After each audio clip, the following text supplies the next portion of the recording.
ഇത് ഞാൻ ലീഗലി കളിക്കാൻ വേണ്ടി ഇറങ്ങുന്നത്. ഇവന്മാരെ ഞാൻ ജയിലിൽ കേട്ടെന്ന് പറഞ്ഞാൽ കേറ്റിയിരിക്കും. ഭയങ്കര ചൂടനല്ലേ, പിന്നെ കോത്തിൽ തീട്ടാരാ ചൂടാവാത്തത്? അവിടെ ഈ ലോകത്ത് ഇന്നത്തെ കാലത്ത് ഒരാളെ നാറ്റിക്കാൻ വേണ്ടി ഇപ്പൊ മമ്മൂട്ടിന്റെ മോഹൻലാലിന്റെ വോയിസ് വെച്ചിട്ട് ഞാൻ ഉണ്ടാക്കി തരട്ടെ അങ്ങനത്തെ ഒരു സാധനം.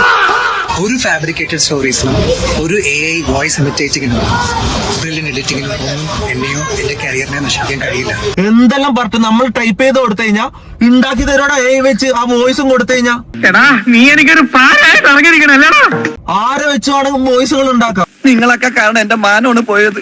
നീ കരയാതെ വല്ലപ്പാ, ഇതൊക്കെ അനുഭവിച്ചാലേ മനുഷ്യജന്മം പൂർണ്ണമാവും. ആണെങ്കിൽ ഓക്കെ വിശ്വസിച്ചോ. ഈ ഓഡിയോ ക്ലിപ്സ് ഇതെങ്ങനെ വിശ്വസിക്കും? ഞങ്ങൾ ചോറ് തന്നെയാ, എന്തിനാ ചെയ്തതെന്ന് മാത്രം പറഞ്ഞാൽ മതി.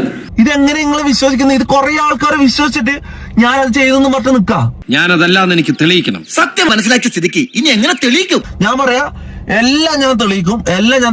എല്ലാ എവിഡൻസും ഞാൻ പോലീസിന് കൈമാറും. ഇപ്പോഴത്തെ കാലത്ത് ഇങ്ങനെയുള്ള സത്യസന്ധമാരെ കണ്ടുകിട്ടാ പാടല്ലേ.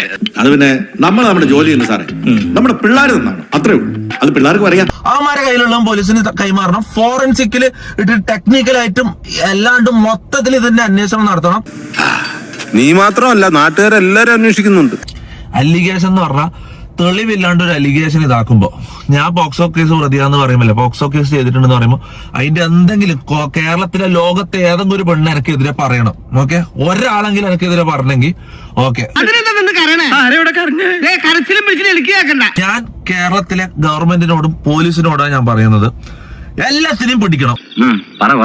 എന്നിട്ട് MRG ഗ്യാങ് എന്ന് പറഞ്ഞാൽ എന്നെ അടക്കം ചെക്ക് ചെയ്യണം, ചോദ്യം ചെയ്യണം. ഇവന്മാരെ എല്ലാത്തിനെയും പിടിച്ചിട്ട് ഓരോ റൂമിലിട്ട് ചോദ്യം ചെയ്താൽ പുറത്തു വരും സാധനങ്ങൾ. ഓക്കെ, എനിക്ക് നല്ല ടെൻഷൻ ഉണ്ട്. നിനക്കോ?